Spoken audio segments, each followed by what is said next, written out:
Hi friends, welcome to my channel Manju's vlog. ആക്കാൻ പോകുന്നത് എന്താണെന്നറിയോ? കടല വെച്ചിട്ടുള്ള ഒരു സ്നാക്കാണ്. അത് മസാല കടലയാണ് ഞാൻ ഉണ്ടാക്കിയെടുക്കാൻ പോകുന്നത്. നല്ല ക്രിസ്പി ആയിട്ടുള്ള ഒരു മസാല കടലയാണ്. അപ്പോൾ ഇതേപോലെ നിങ്ങളൊന്ന് ഉണ്ടാക്കി നോക്കുക. ഉണ്ടാക്കി നോക്കിയിട്ട് കമൻസ് ഒക്കെ അയക്കുക. എല്ലാവർക്കും ഇഷ്ടപ്പെടുന്നതാണ് ഇത്. അപ്പം പ്രത്യേകിച്ച് കുട്ടികൾക്ക്. അപ്പം നമുക്ക് വീഡിയോയിലേക്ക് പോയാലോ? ഇപ്പം ഞാനൊരു 1.25 ഗ്ലാസ് കടല കുതിർത്തെടുത്ത് വെച്ചിരിക്കുകയാണ് കേട്ടോ. വേവിച്ചതല്ല, ഇത് കുതിർത്തതാണ് കേട്ടോ. അപ്പം ഞാനിന്ന് ഉണ്ടാക്കാൻ പോകുന്ന മസാല കടലയാണ്. അതിനായിട്ട് നമുക്ക് ആദ്യം ചെയ്യേണ്ടത് മസാല തയ്യാറാക്കി എടുക്കുക എന്നതാണ്. അതിന് ഞാനൊരു പാത്രം എടുത്തിട്ടുണ്ട്. അതിലേക്ക് കടലമാവ് കേട്ടോ, ഒരു 1.25 കപ്പ് കടലമാവ് ഞാൻ എടുത്തിട്ടുണ്ട്. അതിൻ്റെ കൂടെ തന്നെ 1 സ്പൂൺ മുളക് പൊടി, 1/4 ടീസ്പൂൺ മഞ്ഞൾപ്പൊടി, പിന്നെ ഇഞ്ചിയും വെളുത്തുള്ളിയും നല്ലതുപോലെ ഞാൻ ശകലം വെള്ളം ചേർത്തൊന്ന് അരച്ചു വെച്ചിരിക്കുകയാണ് കേട്ടോ. അതും കൂടെ ഇട്ട് കൊടുക്കാം.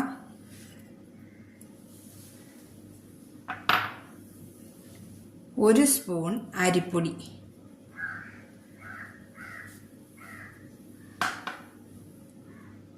1/4 ടീസ്പൂൺ കായപ്പൊടി, 1/4 ടീസ്പൂൺ വറുത്ത ചെറിയ ജീരകം കേട്ടോ.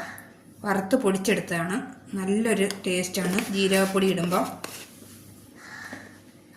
ഇനി നമുക്ക് ആവശ്യത്തിനുള്ള ഉപ്പും കൂടി ഇട്ട് കൊടുക്കാം. ഇനി ആദ്യം നമുക്കൊന്ന് മിക്സ് ചെയ്തെടുക്കാം. മിക്സ് ചെയ്തെടുത്തിട്ടുണ്ട്.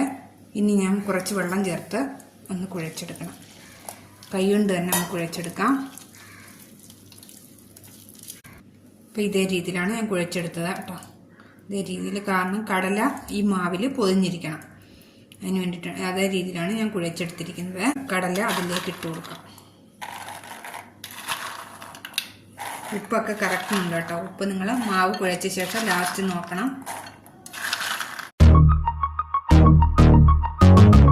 വെള്ള കടലയേക്കാളും കറുത്ത കടലയാണ് കേട്ടോ നല്ലത്. ഞാൻ രണ്ടും നോക്കി. അപ്പോൾ എനിക്ക് ഏറ്റവും ഇഷ്ടപ്പെട്ടത് കറുത്ത കടലയാണ്. ഒരു 1/4 ഗ്ലാസ് കടലമാവ് കൂടെ ഇട്ട് കൊടുത്തിട്ടുണ്ട്. രീതിയിലാണ് കുഴച്ചെടുക്കേണ്ടത്. മാവ് കടലയ്ക്കകത്ത് പൊതിഞ്ഞിരിക്കണം മാവ് കേട്ടോ. പിന്നെ നമുക്കൊന്ന് എണ്ണയിലിട്ടൊന്ന് വറുത്തെടുക്കാം. അപ്പം ഞാൻ എണ്ണ ഒഴിച്ചിട്ടുണ്ട്. വെളിച്ചെണ്ണയാണ് ഒഴിച്ചിരിക്കുന്നത്. വെളിച്ചെണ്ണയ്ക്കകത്ത് ഫ്രൈ ചെയ്താൽ നല്ല ടേസ്റ്റ് കാണത്തുള്ളൂ. അപ്പം നമുക്ക് കടല ഇട്ട് കൊടുക്കാം.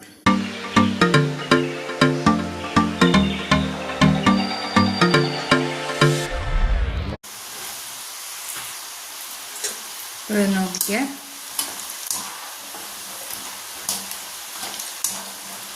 നമ്മളെ കപ്പലണ്ടി ഫ്രൈ ചെയ്യുന്ന കണക്ക് ഇരിക്കും കേട്ടോ.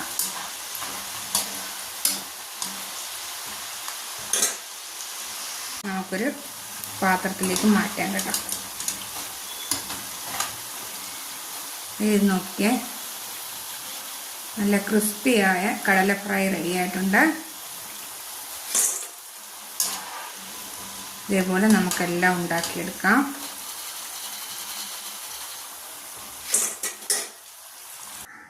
മസാല കടലയെല്ലാം ഞാൻ റെഡിയാക്കി എടുത്തിട്ടുണ്ട്. ഇനി ബാക്കി വന്ന പാത്രത്തിലെ അരപ്പിനകത്ത് ഞാൻ കുറച്ച് വെളുത്തുള്ളി ചതച്ച് വെച്ചിട്ടുണ്ട് കേട്ടോ. അതൊന്ന് മിക്സ് ചെയ്യുകയാണ്. വെളുത്തുള്ളി ഇതിലേക്ക് മിക്സ് ചെയ്ത ശേഷം നമ്മൾ അരപ്പൊന്നും കളയേണ്ട ആവശ്യമില്ല കേട്ടോ. അപ്പം നമുക്ക് ഈ എണ്ണയിലേക്ക് ഓരോന്നോരോന്നായിട്ട് ഇട്ട് കൊടുക്കാം. എന്നിട്ട് നമുക്കിതൊന്ന് വറുത്തെടുക്കണം. അപ്പം തിന്നാൻ നല്ലൊരു ടേസ്റ്റാണ് കേട്ടോ.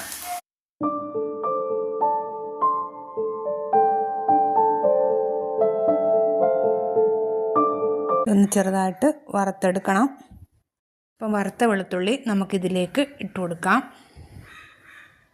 ഇനി ഞാൻ ഈ എണ്ണയിലേക്ക് കുറച്ച് കറിവേപ്പിലയും കൂടി ഇട്ട് കൊടുക്കുകയാണ്. ഇനി നമുക്കതും കൂടെ വറുത്തെടുക്കണം. എടുത്ത കറിവേപ്പിലയും കൂടി ഇട്ട് കൊടുക്കാം. ഇനി നമുക്കിതൊന്ന് മിക്സ് ചെയ്തെടുക്കാം.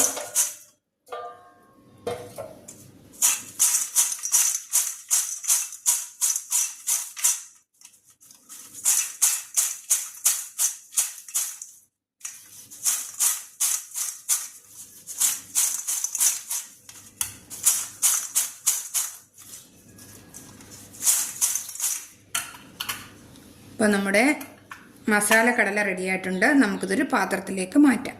അപ്പോൾ ഇത് കണ്ടോ, നമ്മുടെ നല്ല ക്രിസ്പിയായ മസാല കടല റെഡിയായിട്ടുണ്ട്. അപ്പോൾ ഇതേപോലെ നിങ്ങളൊന്ന് ഉണ്ടാക്കി നോക്കണം. കുട്ടികൾക്കൊക്കെ വളരെ ഇഷ്ടപ്പെടുന്നതാണ്. അപ്പോൾ ഉണ്ടാക്കി നോക്കുക. ലൈക്ക്, ഷെയർ, സബ്സ്ക്രൈബ്, കമൻസ് ഒക്കെ ചെയ്യുക. അപ്പോൾ ഇനി ഞാൻ വീണ്ടും ഒരു റെസിപ്പിയുമായിട്ട് നമുക്ക് വീണ്ടും കാണാം. അതുവരെ ബായ്.